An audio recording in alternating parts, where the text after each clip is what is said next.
Hi, welcome to Visual Studio Toolbox. I'm your host, Robert Green, and with me is Phil Japikse. Hey, Robert. Hey, Phil. How are you? Good. We're getting towards the end. I know.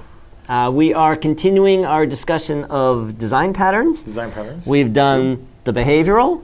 Yep. We've done the creational. Yep. And we are now going to do the structural. We are going to do patterns that are structural, not doing them all. Categorized Yes. as structural patterns, true.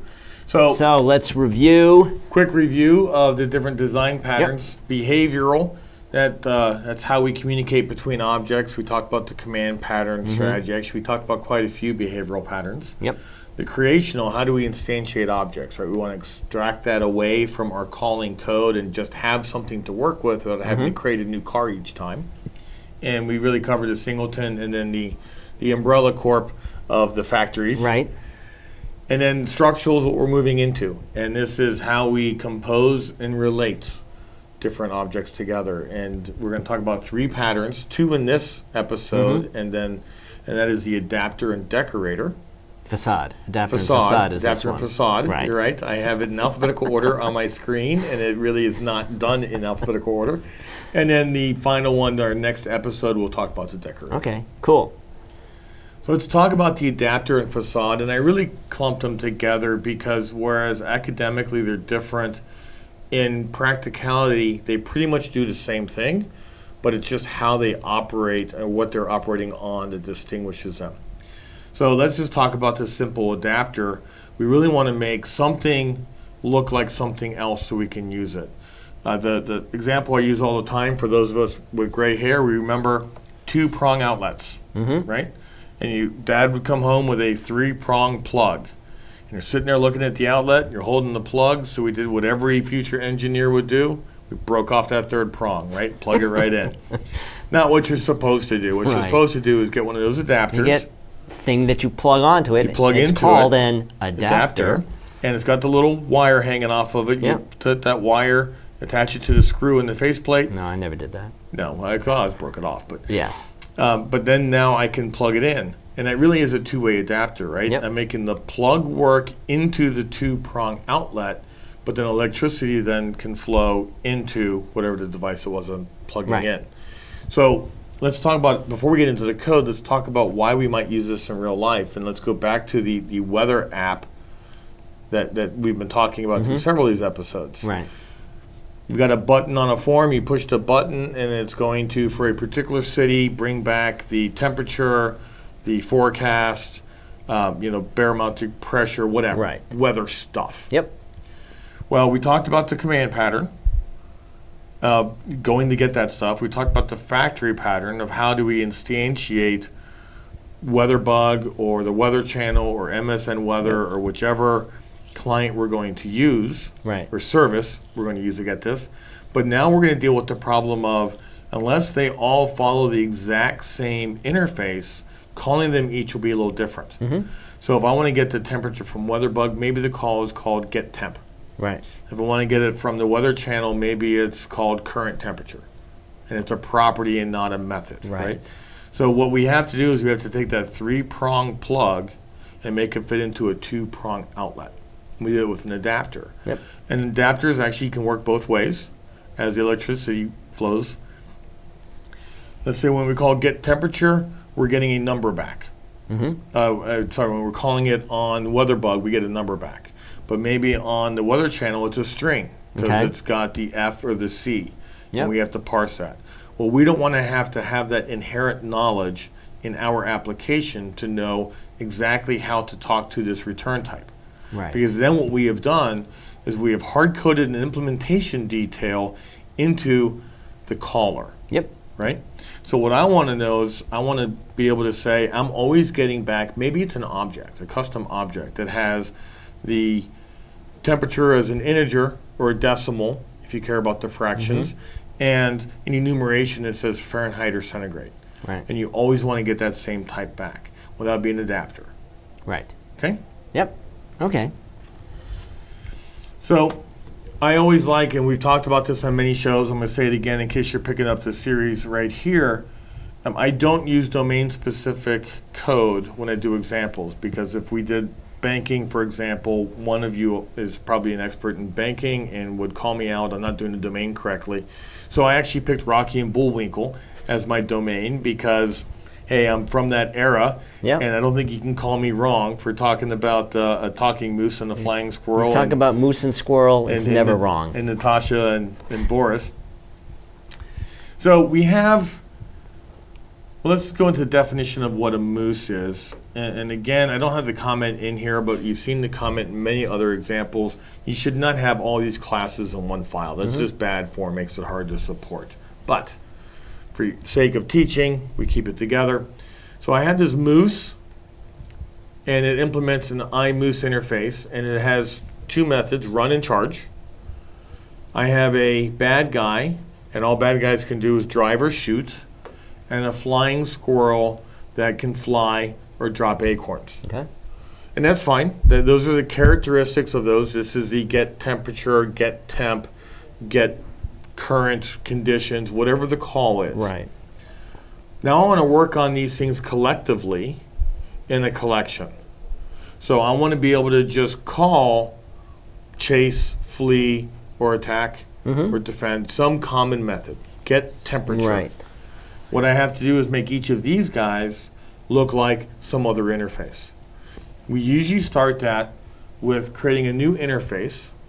And for this example, I just call it iCharacter. And it has three methods. Chase, flee, and attack. Yep. Right? So this is my get temperature, get forecast, get barometric pressure, whatever.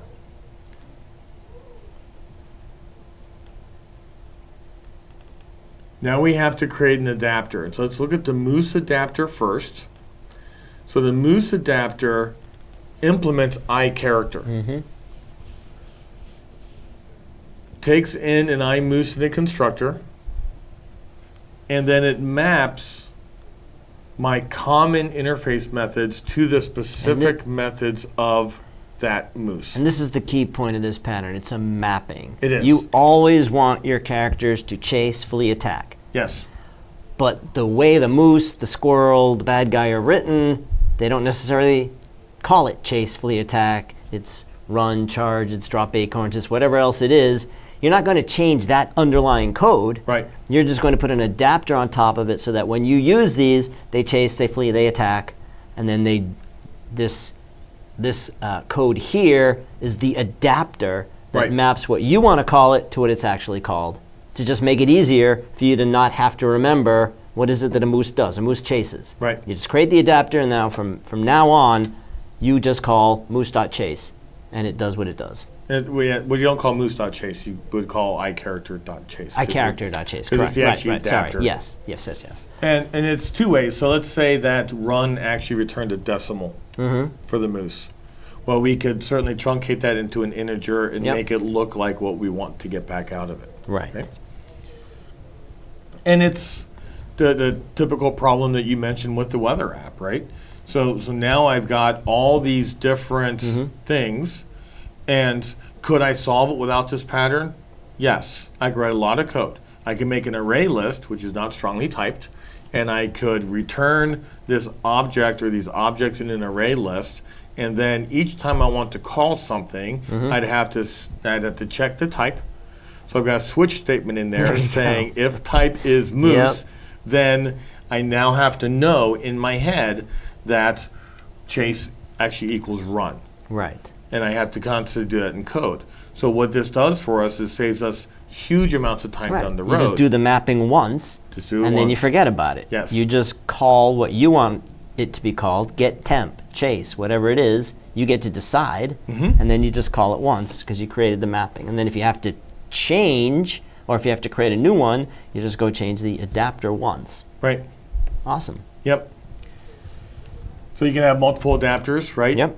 You find a new weather service you want to try out, you just create a new adapter, your factory then returns that adapter that encapsulates that particular weather app, and you don't have to change any of your underlying code. Right. So all that testing that you've done, whether it's the production people testing it or actually QA testing it, you don't have to worry about changing the code and risking introducing It also makes defects. it a lot easier for you to maintain the app because it may turn out that the free weather service you were using is no longer free. Right. So you got to go find a different free weather service, and it's not going to have the same methods and return the exact same data. Although it's weather information, it's not going to be called the same. Yeah. So the perfect. So now you don't have to. Sorry, just to finish that. You don't have to change your client code. Right. You just change the adapter. Correct. Or create a new adapter. Or create a new adapter. Yeah. Sure. So a real life thing that happened to me on where the adapter saved basically my butt. We were building an e-commerce site for a customer, and we were very close to release. And it was back in classic ASP days, VB6, DCOM, and all that kind of stuff. And I wasn't really into design patterns that much back then. This is 1990s, and got a call from the CFO, and he said we had to switch our e-commerce provider, and we had, I think it was like 5 or 6 weeks until we release, and we had newed up every single time that we needed to use the e-commerce provider to do an address check, to do a credit card check, to do a charge, everything else. So we glued that particular implementation into our code. Now they said you have to use this other one. The interface was completely different. The return types were completely different. Yeah. And I'll be honest, I panicked, right? I'm like, what am I going to do? And I talked to a buddy of mine who's been doing this for a lot longer than me.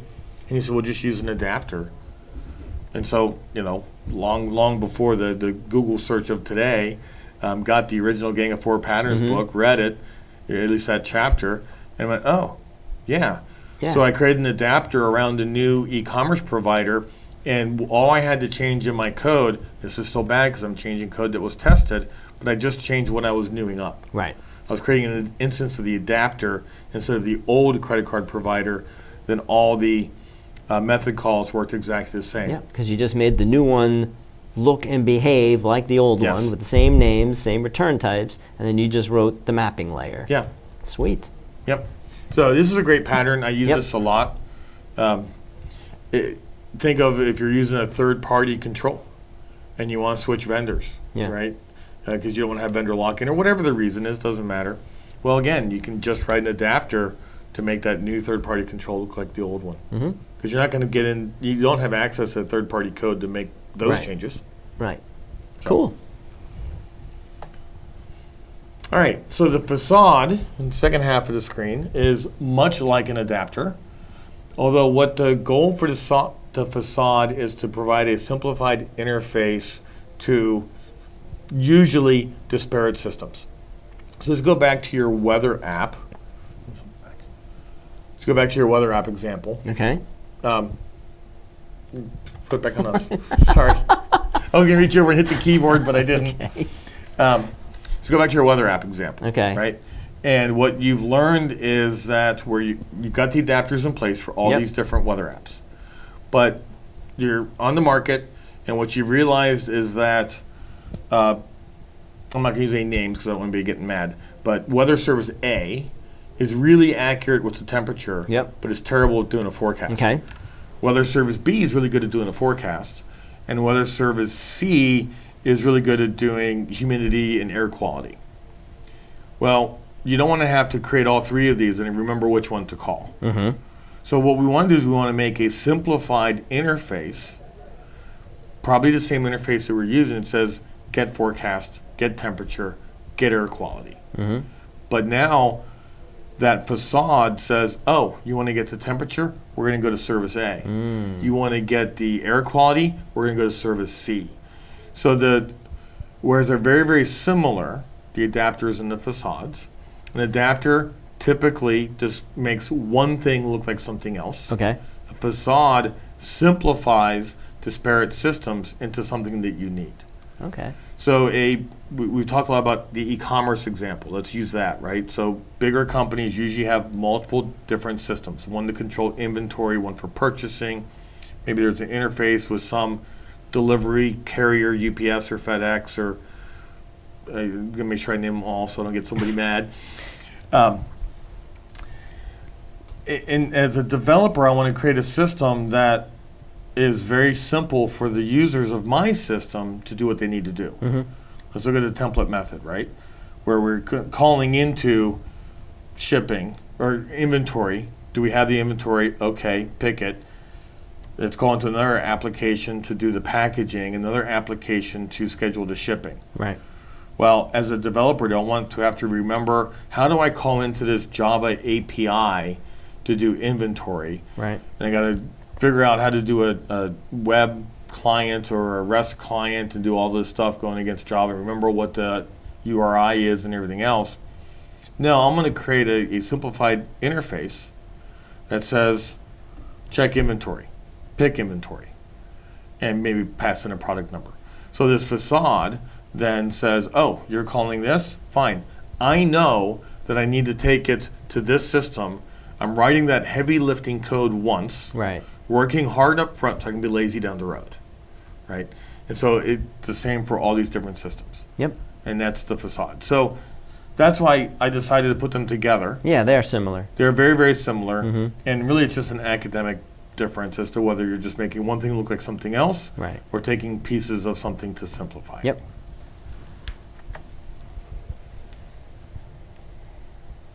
All right, so let's go this way, because we've all seen code like this. Let's say we have some application called I overdone, and we've got methods that say do something or do something else or do something again with those old school parameters X, Y, and Z. Here on line 16, they obviously ran out of alphabet letters, started over at the beginning. Okay. Robert, what do you think those methods do?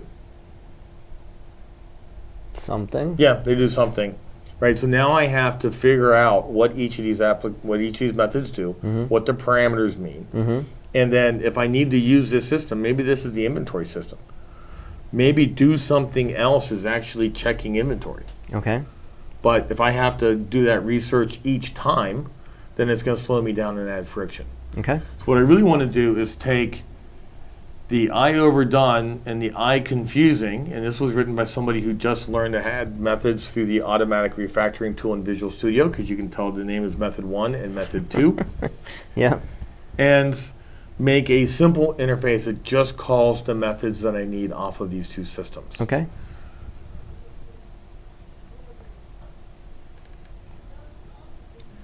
So we do our research, we come up with a better API, and again, let me put some line breaks in there. And we learn that there's two functions we need with some overloads, right? The first is add 3 numbers. Maybe this is check inventory. Then we have 3 overloads with add and then multiply. Okay. Maybe this is pick inventory. And we've got some extra parameters because picking books is different than picking fragile, which is different than picking groceries. Okay. And I've named the parameters more appropriately for what they mean. All right. So now I have to somehow map this API to those other 2 applications. And when we look at the code, we really are just doing that map. It's just like an adapter. Okay. Yep. Right? So add 3 numbers, takes in the 3 numbers, executes the execute method on the confusing API, Right. which we have learned through reflection or looking at source code or some other documentation is just adding those numbers together. And then the same as here. Add and then multiply, and we've learned what the overloads do. And we But you're calling on a different interface, so you're now combining those multiple interfaces into a single one and renaming it. And dressing it up. Yep. I can certainly change the return types as well, right? So if I had, let's say the temperature again comes back as a string, Right. but we need it to be an integer Yep. with some sort of enum, Right. right? We could handle that in tuples and C#7, but we could just also use a simple object to do that. When we look at the tests for this, we can say that it's really easy to look at this code and know what that interface is doing. I could write the same test, and it probably would have been a good example to use the old confusing APIs to do the exact same thing. Right. And we would see things like system_test.execute with some numbers. Yep. And if we had 3 and 3 in there, And it was 6. Is it adding? We think it is, but we don't know, right? Yeah. Why don't you just rename it so you know what it's doing? Exactly. That's all. Yeah, that's what we're doing here. And that's all it's doing. Yep. These are great patterns. I use them all the time, especially if I've got a third-party control or a set of third-party controls, or even just going against. We've got a situation with a customer right now where we've got some EF6 code, we've got some EF core code, we've got some straight ADO, and what I've done to make it simpler for my team is I've written some facades in there to say, get this data, get this data, get this data. Yep, it really simplifies it. Again, it's more work up front, but then afterwards, you're designing the API yourself. I would say it's not more work up front. It is work up front, but you would well, have it's more work up front than just diving in. It's work up front. That's true. You do have to saves you a bunch of time and gives you the ability to write code that's more likely what you wanted it to be. So more correct code. Yeah, and so when I was saying I would correct you that it was more work up front, it is because you have to create the facade. Right. But that research you have to do to understand the facade, you would have to do that every single time you called into one of these systems. Yes. So you're saving a ton of time by doing this. Yeah, definitely. And we always have to imagine that the next person looking at our code is an axe-wielding psychopath. And if we leave a really bad API for them to use, then they're going to come after us. Now, in reality, who is the next person that will look at your code? You. It's almost always you, right? And you look at this code, days, you pull it weeks, months later, when you go, what the heck? You go, this is terrible. Who wrote this? And you go look at the commit log and realize it was you, and you go, oh, no, sorry, this is great code. I love it. Oh, long weekend, I got to fix this. Yeah, or you come back weeks or months later and you say, oh, what was the method again to do that? Yeah. Was it execute or was it do something or do something else? Did this return a double or an int? I keep forgetting. Yeah. Sweet. So, all right. Well, that's the adapter and facade. Cool. Hope you enjoyed that, and we'll see you next time on Visual Studio Toolbox. Thanks for listening.